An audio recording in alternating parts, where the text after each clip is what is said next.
ဒီကတော့ရှင်ဘောလူပဲရေးထားတယ်နော်အဲ့တော့အဲ့ဒါအချိန်ကာလအပြင်ကတော့ around AD 53 to 57เนาะ AD 53ကနေ50တမန်တော်ကြီးရှင်ဘောလူကကျွန်းပတ်ပြီးခရီးသွားတယ်เนาะသာသနာပြုတာဟလားပင်လေခရီးတွေတင်မောတွေသွားပြီးတော့ပြည်နိုင်ငံရချမ်းမှာသာသနာပြုရင်းနဲ့ပထမသာသနာခရီးဒုတိယသာသနာခရီးအခုကဘယ်လောက်ရောက်သွားပြီလဲတတိယသာသနာပြုခရီးစဉ်မှာသူဘယ်ကိုရောက်သွားလဲတူရကီနိုင်ငံအခုခေတ်အခေါ်เนาะအခုခေတ်အခေါ်ဆိုရင်တူရကီနိုင်ငံရဲ့အနောက်ဘက်ကယူတယ်အဲ့တော့ဘာမြို့လဲအေဖက်မြို့เนาะအေဖက်မြို့မှာရောက်သွားတယ်အဲ့ဒီမြို့မှာရောက်တဲ့အခါမှာသူကကောရိန္သုအသင်းတော်ရဲ့သတင်းတွေကြားတယ်เนาะကောရိန္သုအသင်းတော်ရဲ့အကြောင်းပေါ့သတင်းတွေသူကြားအဲ့ခါကျတော့သူကအေဖက်မြို့ကနေပြီးတော့စာလမ်းရေးလိုက်တာเนาะလူကိုယ်တိုင်သွားလို့မအောင်မရောက်အဲ့တော့အေဖက်မြို့ကနေပြီးတော့သူကကောရိန္သုအသင်းတော်ရဲ့သတင်းတွေကြားတဲ့အခါမှာစာလမ်းရေးတယ်အဲ့ဒီသတင်းတွေကကောရိန္သုအသင်းတော်ကဘယ်လိုဖြစ်နေလဲဆိုတော့ဟိုပုံမှာစာလုံးသေးသေးလေးတွေ့ရတာဖတ်ကြည့်ပါဦးမနာလိုမှုဂိုင်းကနကွဲပြားမှုကိုကျင့်တရားပြက်ပြားမှုနဲ့အပါများဥပမာဘယ်သူနောက်လိုက်မလဲဆိုသည့်ပြိုင်ဆိုင်မှုများသူတို့မှာဖြစ်နေတာမနာလိုမှုတွေဂုံပြိုင်မှုတွေနောက်ပြီးတော့ဗာလဲဂိုင်းကွဲနေဟဟလားဘယ်ဆရာနောက်လိုက်မယ်ငါကတော့ပေါလုတပည့်ငါကတော့အာပေါလုရဲ့တပည့်ငါကဆရာဘာထူးတွေရဲ့တပည့်ငါကဆရာသားထွေးတပည့်ဟုတ်လားနော်အဲ့လိုမျိုးဂိုင်းကွဲနေတာအဲ့ဒါကောရိန္သုမှာအဲ့တော့အဲ့ဒါကြောင့်မို့လို့သူကဗာပြောလဲဆိုရင်တမန်တော်ကြီးရှင်ဘောလူကအဲ့ဒီအကြောင်းစာရေးတာအဲ့မှာကျမ်းစာမှာဖတ်ကြည့်လိုက်ဗာဖြစ်နေလဲဆိုတော့တိကောအခန်းကြီး1အငယ်7 7မှာဖတ်ကြည့်ပါဦးအကြောင်းမူကားငါညီကိုတို့တင်တို့သည်အချင်းချင်းမသိ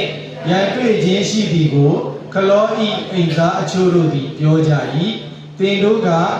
ငါသည်ပေါလုတပည့်ဖြစ်၏ငါသည်အာပေါလုတပည့်ဖြစ်၏ငါသည်ကေဖတပည့်ဖြစ်၏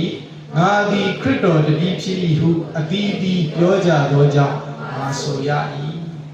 တမန်တော်ကြီးရှင်ဘောလူကကောရိန္သုမြို့ဟာသာသနာပြုပြီးတော့မှအယုံကလေးလုပ်ပြီးတော့မှအသင်းတော်ဖြစ်လာတယ်နော်လူတွေကြောင်းလဲပြီးအသင်းတော်ဖြစ်လာတော့ယူဒလူမျိုးတွေလည်းရှိတယ်နောက်ပြီးတော့ဟေလသလို့ခေါ်တဲ့အဲ့တော့ Greek နော်ဆိုတော့ Greek လူမျိုးတွေအများစုဖြစ်တယ်ပြောချင်တာထာဝရဘုရားကိုမသိတဲ့မကိုးကွယ်တဲ့ယုတ်တုစင်တုကိုးကွယ်တဲ့အခြားသောသာသနာ့လူတွေကအများကြီးပြောင်းလဲလာပြီးတော့မှဖြစ်လာတယ်ခရိယန်ဖြစ်လာပြီးအသင်းတော်ဖြစ်လာတယ်နော်အဲ့တော့ရည်ချင်းမှုချင်းတူလားမတူအကျင့်ချင်းတူလား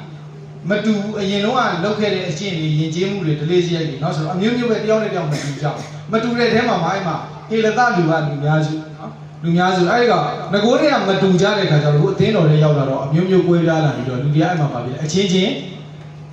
မသိရန်တွေ့ခြင်းရှိပြီတဲ့เนาะအဲ့တို့ဘိန်းညွတ်မှာဆိုရင်အသင်းတော်ဘယ်နှပါရှိလဲသိလားအခုဒီမှာတနင်္ဂနွေဆိုရင်ရှမ်းချောင်းမှာလည်းဘုရားရှိခိုးနေတယ်ဒီရှမ်းချောင်းမှာပဲဥမာဘယ်နှလန်းလဲပါတီရှဲလို့ဒီမှာဘုရားမရှိခိုးလားဘုရားရှိခိုးနေတယ်နောက်ပြီးတော့အိုနားမှာ highway gate အဟောင်းအဲ့ဒီကုန်းပေါ်မှာဆရာတော်ဒီတန်တို့ Church of Christ ဆိုတာရှိတယ်နော် COC အသင်းတော်ရှိတယ်ဟိုးဘက်ကိုသွားလိုက် highway gate အသင်းနားမှာနော်အဲ့မှာဟိုမြတ်ပလဲဆိုတာနော်မြတ်ပလဲအသင်းတော်ဆိုတာအဲ့ဒါ AG အသင်းတော်ရှိတယ်ဒီဘက်ကိုအဲ့ရနေ highway gate အသင်းဘက်ကနေပြီးတော့ညင်နီလက်တိုက်ပြန်တက်သွားရင်လမ်းမကြီးပြေးမှာဘယ်သူရှိလဲအိမ်မနွေလာဟုတ်တယ်မလားဘိုးကင်ကျန်းစာကျောင်းအဲ့မှာလဲဘုရားရှိခိုးတယ်ဘုရားကိုးစုတဲ့လမ်းထဲကိုဝင်လိုက်ရင်အဲ့မှာဘယ်သူရှိလဲမြိတ်ကရင်နေချေသာသနာနဲ့ဂေါ်ဘောတယ်တဲ့လီဆိုရှိကျိုးကျန်းစာကျောင်းလည်းရှိတယ်အဲ့ဒီမှာလည်းဘုရားရှိခိုးတယ်နောက်ပြီးတော့မြို့မအသင်းတော်မြို့မအသင်းတော်လည်းအဲ့မှာဘုရားကိုးစုဝင်ထဲမှာဘုရားရှိခိုးတယ်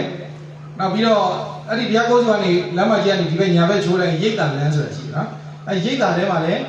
ဟိုဆရာရင်းတို့အဖွဲ့အသင်းတော်နာမည်တော့မသိတော့ရှိတယ်နောက်ရှိသေးတယ်တို့မသိတာလည်းရှိသေးတယ်အဲ့တော့အသင်းတော်တွေကအများကြီးပဲအဲ့ဒီအသင်းတော်တွေကဘယ်သူပိုင်တာဘယ်သူပိုင်တာလဲ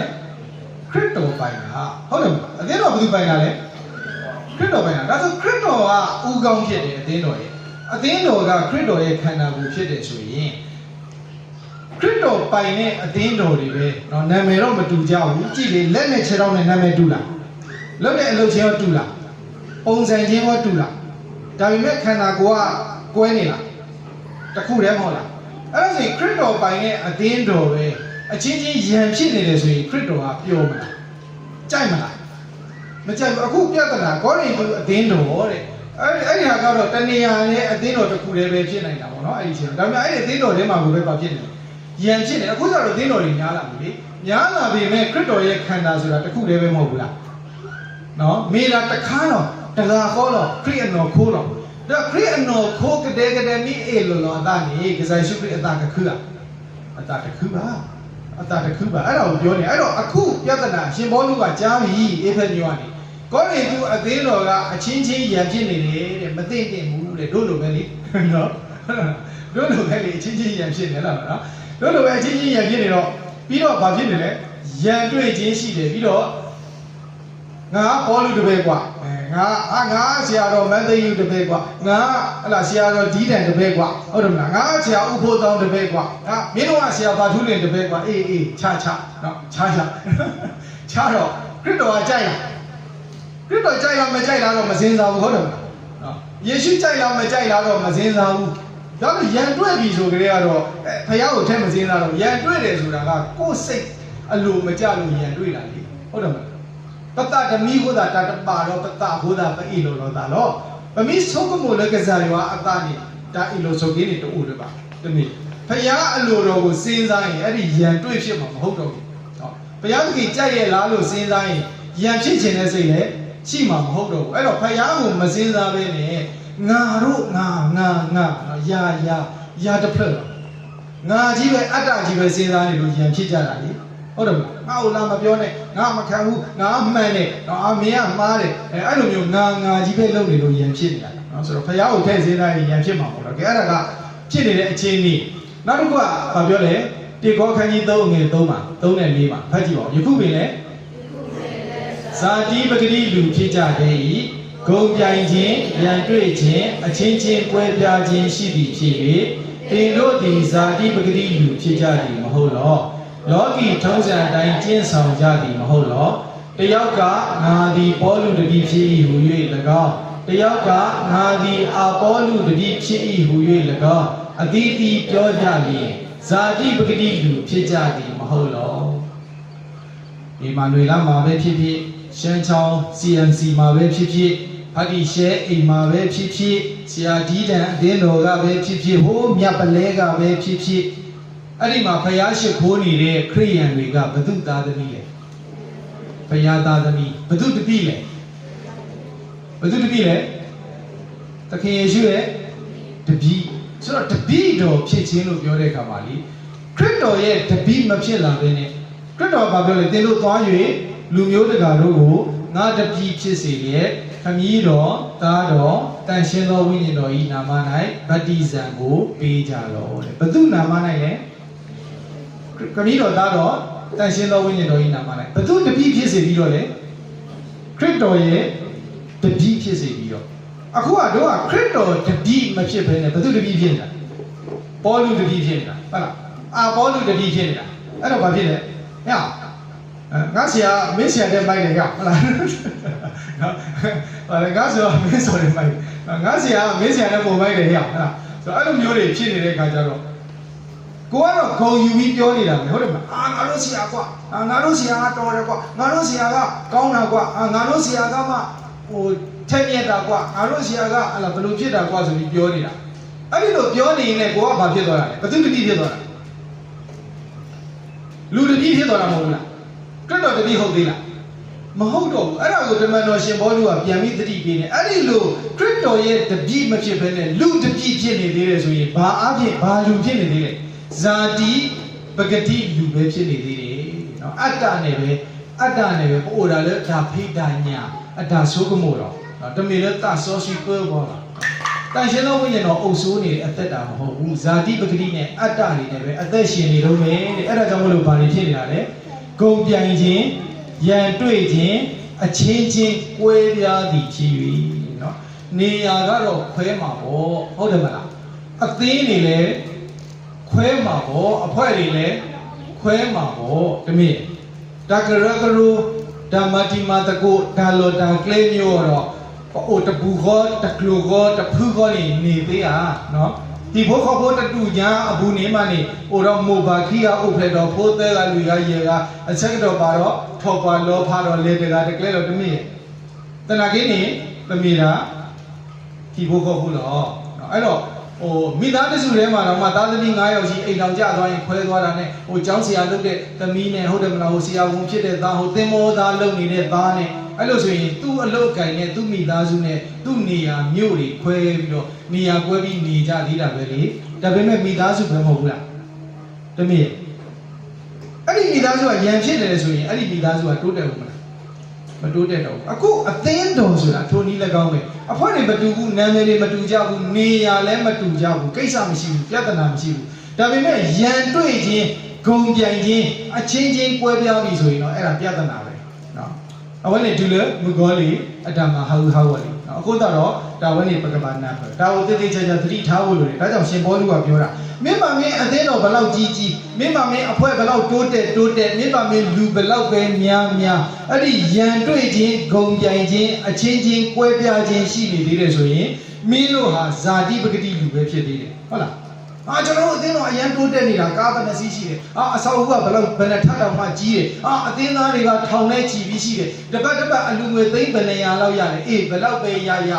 ရန်တွေ့ခြင်းဂုံပြိုင်ခြင်းအချင်းချင်းကွဲပြားခြင်းရှိနေသေးတယ်ဆိုရင်မင်းတို့ဟာ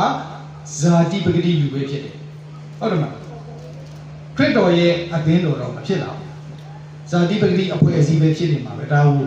ပြန်ပြီးသတိပေးထားတာဖြစ်တယ်အဲ့တော့နံပါတ်2ကဘာဖြစ်လဲအချင်းချင်းဂိုင်းကနာများကွဲပြားပြီးဂုံယူဝါကြွားနေကြသည်၎င်းတို့သည်လူပညာနှင့်လူတို့၏စွမ်းဆောင်ရည်ကိုမြင့်တင်ပြီးလောကီအတွေ့အခေါ်များကိုအလွန်အမင်းတန်ဖိုးထားနေကြသည်တဲ့ကဲတိကောခန်းကြီး1ငယ်21ဖတ်ကြည့်ပါဦးယူဒလူတို့သည်နမိတ်လက္ခဏာကိုတောင်းတကြ၏ဟေလသလူတို့သည်ပညာကိုရှာတတ်ကြ၏ကျွန်တော်ပြောမှုတယ်မိတ်ဆွေဆရာသမားတွေနဲ့တွေ့ရင်ခဏပြောရတယ်ကျွန်တော်တို့အသင်းတော်ရဲ့အခြေအတီเนาะကျွန်တော်တို့အသင်းတော်ဆိုတာကဒီ CNC မှာအသင်းသားဖြစ်သည်ဖြစ်စေမဖြစ်သည်ဖြစ်စေဒီနေရာမှာလာစုနေတဲ့အစုအဝေးကိုပြောတာเนาะဆိုတော့အသင်းသားစရင်ဝင်သည်ဖြစ်စေမဝင်သည်ဖြစ်စေသမီးအိုလေကရဂရဘူမေဂေတိုမေဂေကရဲဘာစုကေနာကေတဲ့ဘာလဲဟဲပါခူတော့တာဖဲတတော်ညိုင်းနေတောက်ဖို့ဖေးရောเนาะအဲ့တော့ဒီနေရာမှာလာစုဝေးနေတဲ့ယေရှုခရစ်တော်ကိုယုံကြည်တော်သူအစုအဝေးကိုပြောတာကျွန်တော်တို့အစုအဝေးအသင်းတော်ရဲ့အခြေအနေကဘယ်လိုဖြစ်နေလဲဆိုတော့ဂျားညံ့နေတာစူးကြတဲ့ကဘူးသီးကိုပဲเนาะစူးကြတဲ့ကဘူးသီးဆိုတာနုလားမာလားပြော့လားပြော့လေးတွေအဲ့ဒီဘူးသီးကစူးကြတဲ့မှာရောက်နေဘယ်လိုဖြစ်မလဲဒီဘက်ကိုကြီးရင်လည်းအထိုးခံရမှာဟုတ်တယ်မလားဒီဘက်ကိုကြီးလာရင်လည်းအထိုးခံရမယ်เนาะစူးမယ်တော့မသက်သာတဲ့ဘဝမှာအဲ့တော့အသင်းတော်တွေကတမန်တရားနဲ့အညီသွားနေတဲ့အသင်းတော်တွေကလည်းစူးကြတဲ့ကဘူးသီးပဲနော်ဘယ်ဘက်အစွန်းရောက်နေတာလည်းရှိတယ်ညာဘက်အစွန်းရောက်နေတာလည်းရှိတယ်ဟဲ့လားအခုယူဒလူတွေကဘာဖြစ်လဲဘာကိုပဲတောင်းတယ်နမိတ်လက္ခဏာပဲတောင်းတယ်ယူဒလူတွေကနမိတ်လက္ခဏာပဲတောင်းတယ်တက်ခိတန်နေခေရဲဒါလောလာခုထဲဒါလောလာဒါရှုတာစာကပလာဒီလေနကကဲထိုလိုထော်ဒီလေနောက်ဆုံးလုံရင်းနဲ့မထော်မနှမ်းနေနော်မထော်မနှမ်းနေတော့ဖြစ်လာတယ်ဗာလေလာတရားဟောပဲမှာအရက်ရှည်လောက်အောင်ဆူတောင်းနေတာအရက်2လက်မလောက်ရှည်လာတယ်ဆိုတာမျိုးတွေကျွန်တော်ခဏပြောတယ်အမြင်ကပ်စရာကောင်းအောင်လည်းပြောနေတာကျွန်တော်လည်းပဲစဉ်းစားပါတယ်ငါဒါတွေခဏပြောရင်တော့အမြင်ကပ်စရာကြီးပဲဖြစ်တော့မှာပဲဒါပေမဲ့မတတ်နိုင်ဘူးတမန်တရားနဲ့ကွင်းကွက်မြင်အောင်လို့ပြောနေရတာ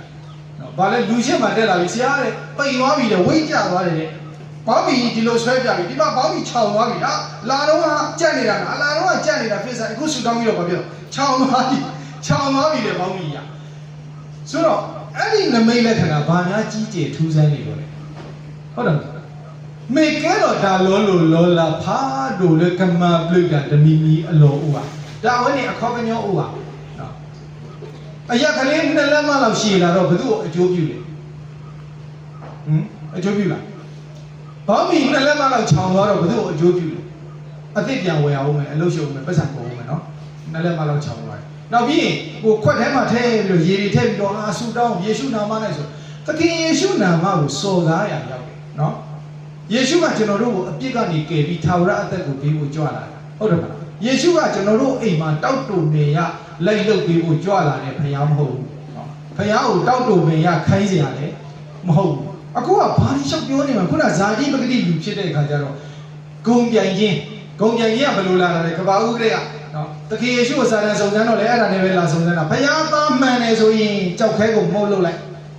ဘုရားသားမှန်တယ်ဆိုရင်ဗိမာန်တော်ခေါင်းမိုးပေါ်နေခုန်ချတယ်ငါကွာဘုရားသားကွာငါဘာလို့မလုပ်နိုင်ရမှာလဲဆိုအဲ့လိုမျိုးပြောတာယေရှုကယေရှုမပြောဘူးနှုတ်ကပတ်တော်အတိုင်းပဲအသက်ရှင်ရမယ်ဘုရားသားဆိုတာဘုရားသားဆိုတာဂုံပြိုင်ပြီးတော့အသက်ရှင်ရတာမဟုတ်ဘူးလူတွေကယ်တင်ခြင်းကိုရဖို့ကျွန်တော်တို့ကလိုက်ကြွားပြနေရတာမဟုတ်ဘူးလူတွေကယ်တင်ခြင်းကိုရဖို့ဆိုတာကယေရှုခရစ်တော်ကိုကယ်တင်ရှင်ဖြစ်လက်ခံဖို့ပဲနော်ယေရှုအကြောင်းကိုပဲပြောရမှာကျွန်တော်တို့ဘလောက်ဆုတောင်းခြင်း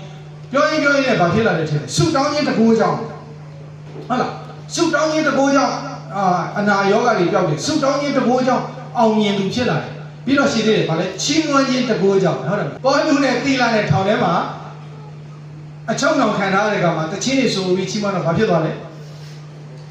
ငလျင်တွေလှုပ်တော့မြေကြီးတွေလှုပ်ပြီးတော့ဘာဖြစ်လဲလက်ထိတ်တွေ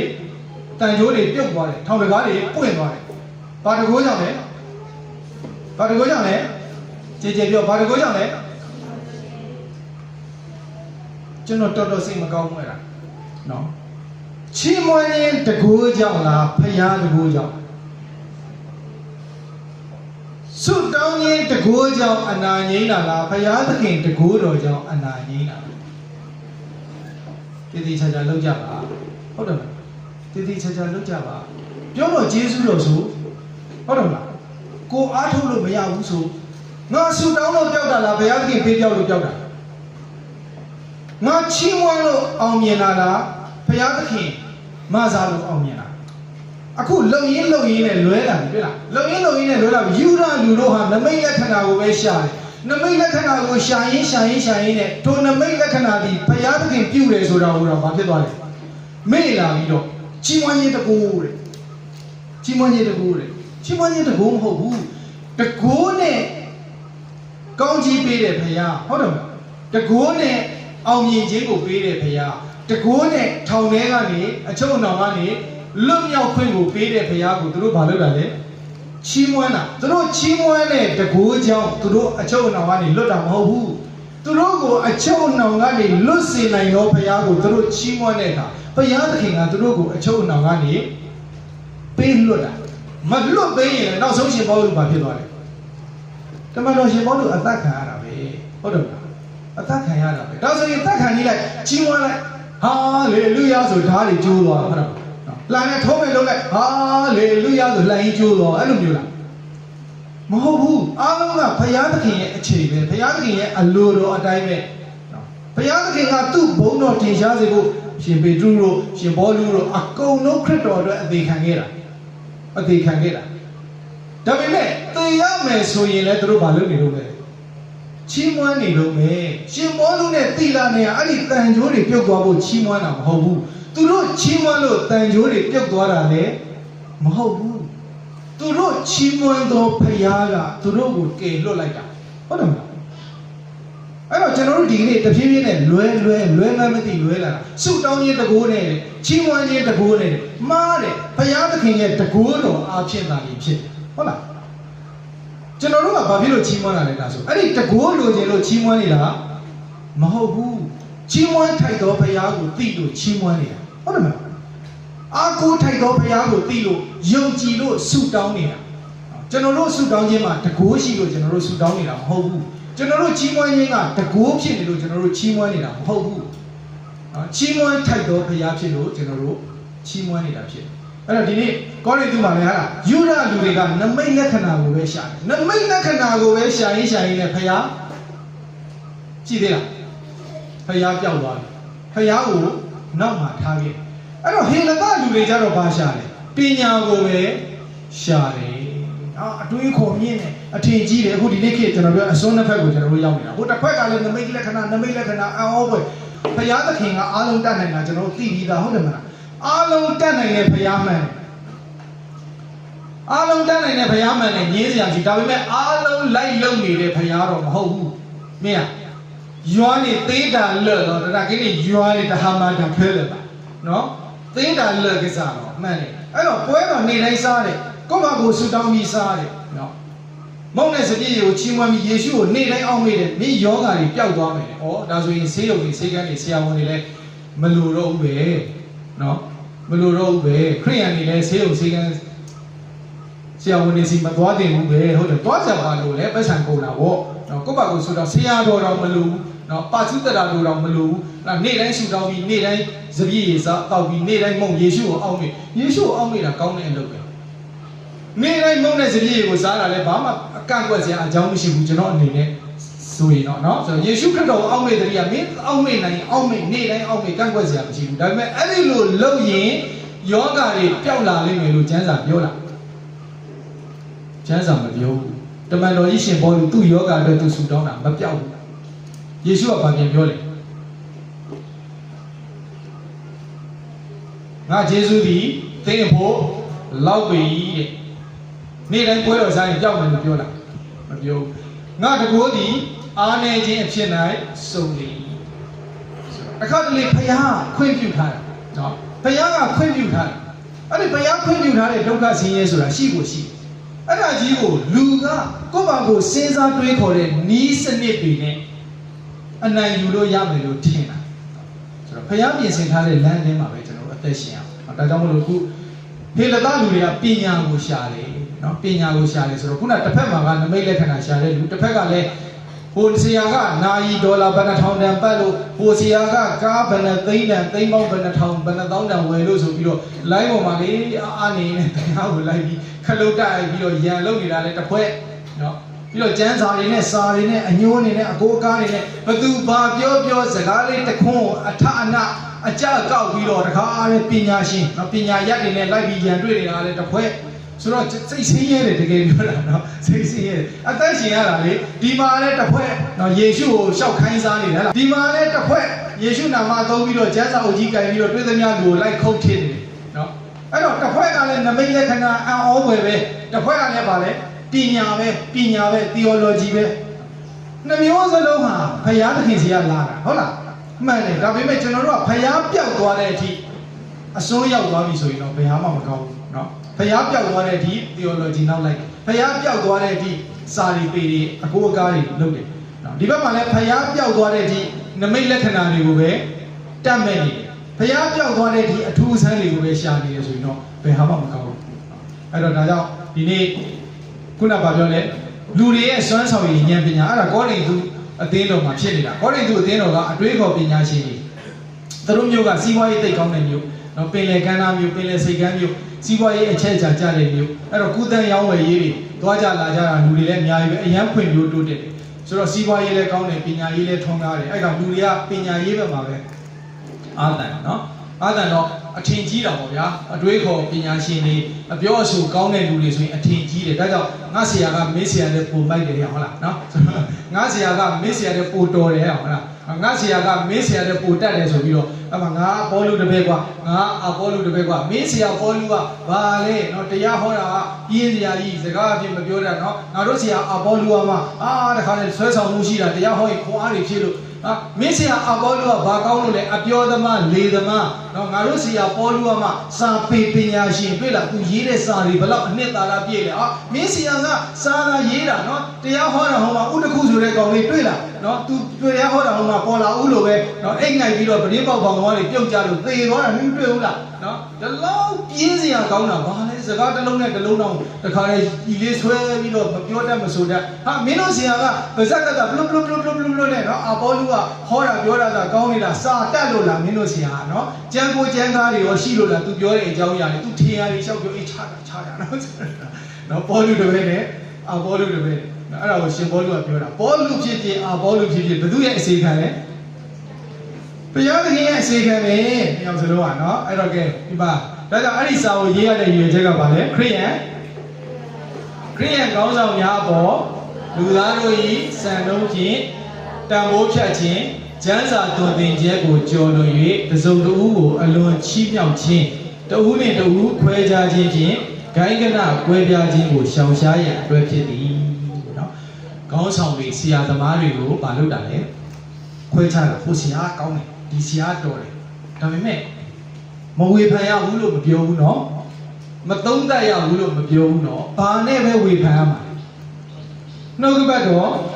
တမာတရားနဲ့ပဲဝေဖန်သုံးသပ်ရမှာဟုတ်လား အခုနှုတ်ကပတ်တော်တမန်တရားနဲ့မဝေဖန်မဲနဲ့ဗာနဲ့ဝေဖန်တာလေလူသားတို့ရဲ့စံနှုန်းနဲ့တန်ဖိုးထားခြင်းဟုတ်လားဆိုတော့လူအတွေးခေါ်လူအကြံစီလူတွေတတ်မှတ်တဲ့စံနှုန်းနင့်ဆရာကဘွဲ့ဘယ်နှခုရလို့လဲနော်မင်းဆရာကစာဘယ်လောက်တတ်လို့လဲနော်မင်းဆရာကစာရေးဆရာဖြစ်လို့လားနော်မင်းဆရာကအဟောအပြောကောင်းလို့လားအဲ့လိုလူတွေရဲ့တတ်မှတ်ချက်နဲ့ပဲလိုက်ပြီးတော့ခွဲခြားကြတဲ့အခါကျတော့တယောက်ကို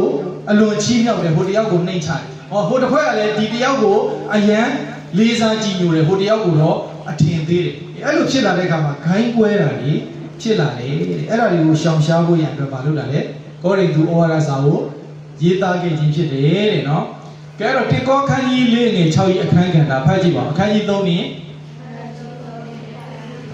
အစပိုင်းတွင်ပေါလုသည်သူနှင့်အာပေါလုတို့ကိုခရစ်တော်၏အမှုတော်ဆောင်များနှင့်ဘုရားသခင်၏နည်းနည်းသောအရာများကိုစောင့်ထိန်သူများနော်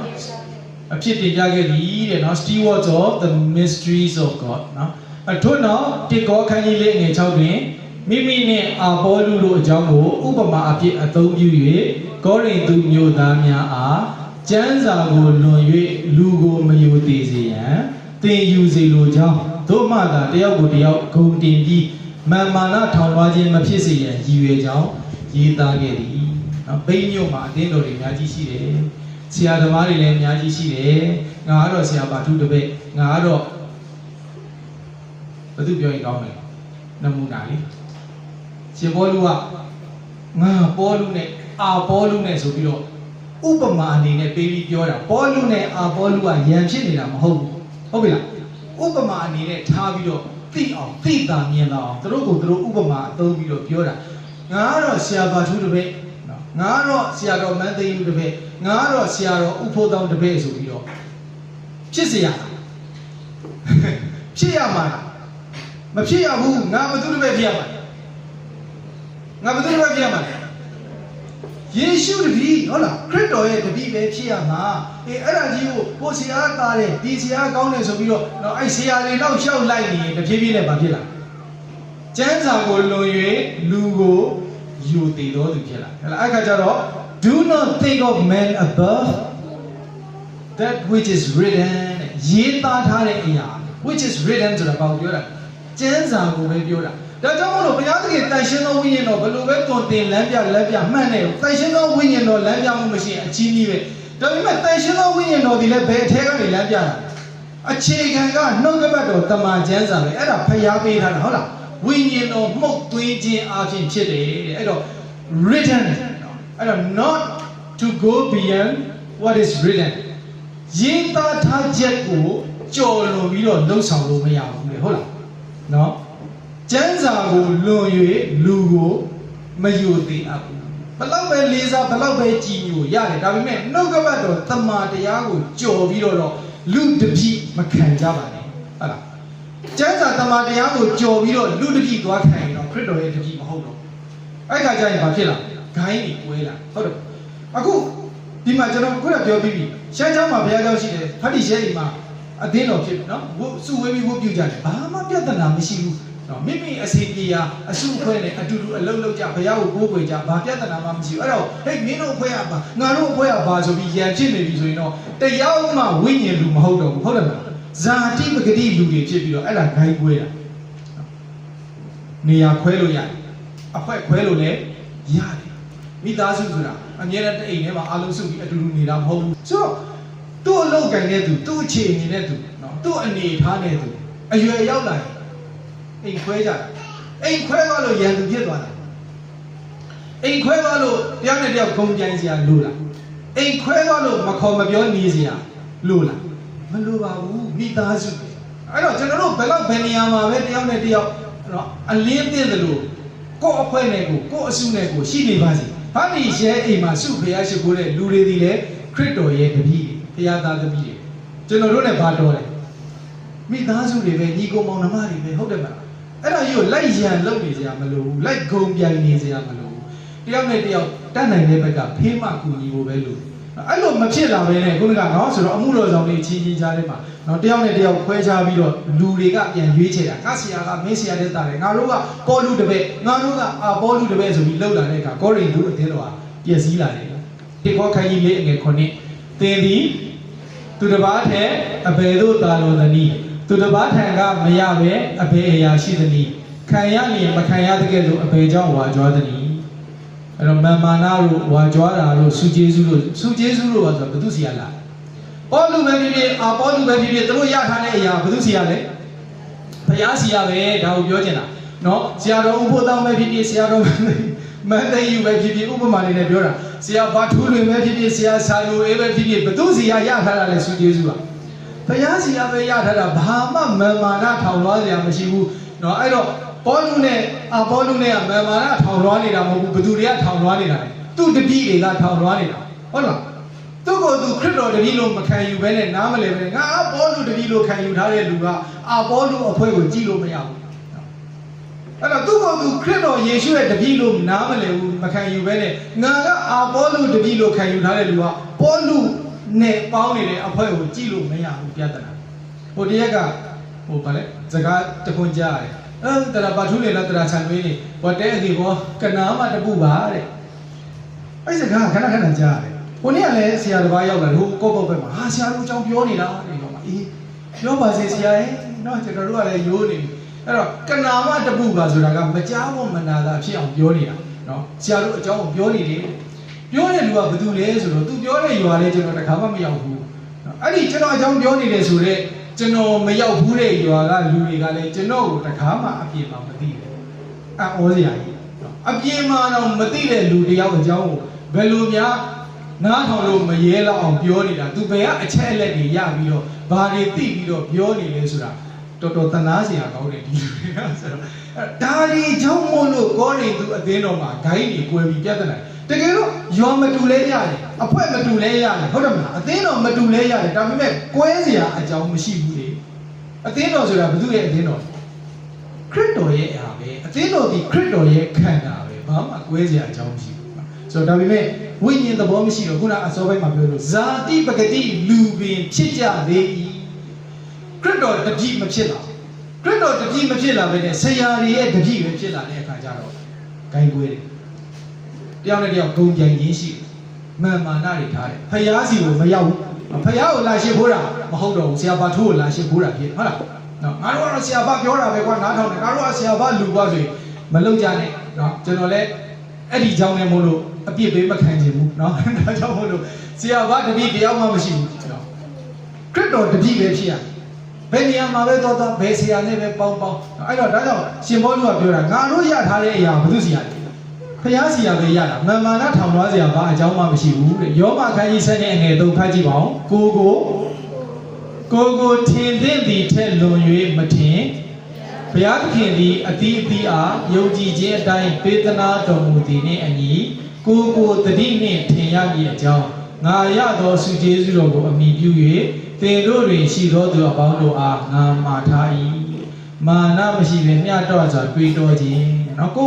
ထင်သင့်သည်ထက်ပို၍မထင်ပါနဲ့ကိုလည်းပို၍မထင်နဲ့ကိုဆရာတွေကိုလည်းထင်သင့်တာထက်ပိုပြီးတော့မထင်ပါနဲ့ကိုတငယ်ချင်းတွေကိုလည်းထင်သင့်တာထက်ပိုပြီးတော့မထင်ပါနဲ့နော်သူပြောရင်တော့အလုံးမှန်တယ်သူပြောရင်တော့အကုန်ဟုတ်တယ်လို့လည်းမထင်ပါနဲ့ဒီလူဆိုရင်တော့ကွာမယုံပါနဲ့သူဘာပြောအလကားပဲလို့လည်းမထင်ပါနဲ့သေသေးချာချာသိအောင်လုပ်ရမယ်ဘာနဲ့တိုင်းရမှာလဲနှုတ်ကပတ်တော်တမာတရားနဲ့ပဲချိန်ထိုးရမယ်ဆိုတော့ကိုယ့်အထင်နဲ့ရန်တမ်းပြီးတော့ချီးမြှောက်တာလို့နှိမ့်ချတာလို့မလုပ်ကောင်းပါဘူးကိုလိုတဲ့အငယ်အခန်းကြီးနဲ့အငယ်18ဖတ်ကြအောင်ဥကောင်းတော်ကိုအမိမပြုဇာတိပဂတိဤစိတ်နှလုံးအချီးနှီးထောင်လွှားလျက်မိမိမသိမမြင်သောအရာကိုစူးစမ်းလျက်စိတ်နှိမ့်ချခြင်း၌၎င်းကောင်းကင်တမန်ကိုကိုးကွယ်ခြင်း၌၎င်းမွေ့လျော်သောသူတစုံတစ်ယောက်မျှသင်တို့ဆုကိုမလူယူစေနှင့်ဖျားပေးထားတဲ့ဆုကျေးဇူးတွေညင်သက်ခြင်းတွေတော့ဖျားပေးတဲ့ကောင်းကြီးတွေကိုအလူယူမခံရပါစေနဲ့ဘယ်လိုလူတွေလူယူမှာလဲဦးကောင်းကိုအမိမပြုဘူးတဲ့ယေရှုခရစ်တော်ကိုအမိမပြုဘဲနဲ့ခုနဆရာမွေးတဲ့လူတွေဟုတ်လားနော်ယေရှုကိုအမိမပြုဘဲနဲ့ဆရာတွေနောက်ပဲလိုက်နေတဲ့လူတွေဖျားကိုအားမကိုးဘဲနဲ့လူကိုပဲအားကိုးတဲ့လူဟဲ့လားဖျားစကားနားမထောင်ဘဲနဲ့လူစကားပဲနားထောင်တယ်ကျမ်းစာကိုကြော်ပြီးတော့လူကိုယိုသေးတဲ့လူတွေနောက်တစ်ခါစိတ်နှလုံးအချီးနှီးထောင်လွှားခြင်းနော်ဘာလဲပါထောသားမသိမမြင်သောအရာကိုစူးစမ်းတယ်စိတ်နှိမ့်ချခြင်း၌၎င်းလေအဲ့နှိမ့်ချခြင်းဆိုတာက ဒီမှာဟို version တစ်ခုရှိတယ်နော်ဟိုမမှန်ကန်သောနှိမ့်ချခြင်းလို့ပြောတယ်အဲ့ဒါကဟို common bible ပါနော်ဆိုတော့ today ဟို version ဟိုခေတ်ခါဆက်တော့နော်ဒါပြုဒီအဲ့မှာဘာလဲဆိုတော့ false humility false humility လို့ပြောတယ်ဆိုတော့ပြောချင်တာကမမှန်ကန်သောနှိမ့်ချခြင်းလို့ပြောတာစိတ်နှိမ့်ချခြင်းကမကောင်းဘူးလားကောင်းတယ်ဒါပေမဲ့မမှန်ကန်သောနှိမ့်ချခြင်းကကောင်းလားတရားသမားနေတပါကတူဆက်ကြီးကြီးနော်ဒါလည်းတရားသမားနေမေရောအဘွားတို့ဖူးတာတော့နော်မိတဲနေပပကနာခဲလဲလို့ဆိုရင်အဲ့ဒါနှိမ့်ချခြင်းအမှန်မဟုတ်ဘူးဆရာသမားပြောတာကိုလေးစားရမယ်ဒါပေမဲ့လိုက်နာဖို့အတွက်ကြတော့ဘာနဲ့ချိန်ထိုးရလဲနှုတ်ကပတ်တော်တမန်ကျမ်းစာနဲ့ချိန်ထိုးပြီးတော့မှမှန်တယ်ဆိုမှလိုက်ရမယ်နော်အဲ့ဒါကြီးကိုအိုးဆရာပြောရင်အကုန်နားထောင်နော်အိုးဆရာပြောရင်အကုန်မှန်တယ်အိုးဆရာပြောရင်အားလုံးလိုက်လို့ဆိုရင်တော့ပြဿနာတက်မယ်နော်အဲ့ဒါကမမှန်ကန်သောနှိမ့်ချခြင်းဖြစ်တယ်ဒါတွေကိုကျွန်တော်တို့ရှောင်ကျဉ်ရပါမယ်နော်ဆိုတော့အဲ့ဒါကြောင့်မလို့ဒီနေ့နှုတ်ကပတ်တော်နော်အတူတူကလေ့လာခြင်းမှာ